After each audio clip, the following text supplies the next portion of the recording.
नर्मदे हर मैयाची पूजा अर्चा करून आता आम्ही पुढचा प्रवास चालू करत आहोत। एकदम मैयाला लगत एकदम चिकटून हा आमचा प्रवास आहे।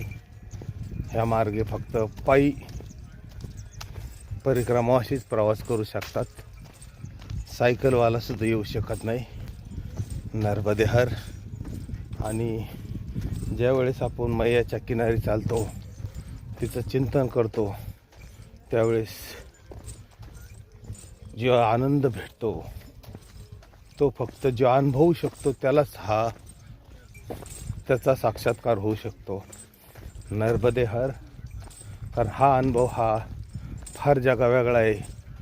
त्या सहवासात चालल्यानंतर जगातली कुठल्याच गोष्टीची आठवण होत नाही।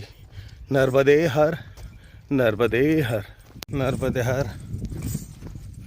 दुपारचे 2:30 वाजलेले आहेत आणि एकदम मैयाच्या किनारी हा प्रवास, मैयाच्या आतून पाण्यालगत मैयाच्या आमचा हा प्रवास चालू आहे।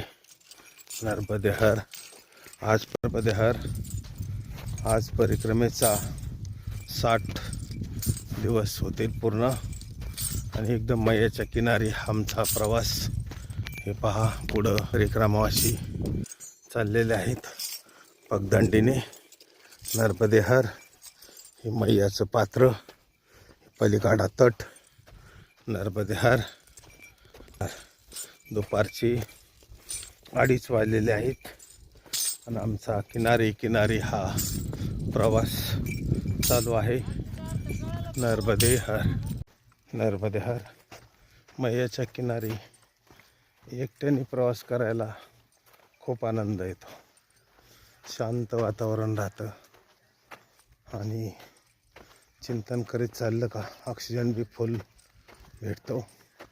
नर्मदे हर, नर्मदे हर। थकान कुठल्याच प्रकारची जाणवत नाही। किती वयस्कर माणूस असू द्या, तर थकवा येत नाही। हे सगळ्यात महत्त्वाची वैशिष्ट्य आहे। फक्त मैयाच्या किनारी चालायचं। नर्मदे हर। आज परिक्रमेचा 60 दिवस पूर्ण होते। नर्मदे हर, नर्मदे हर, नर्मदे हर।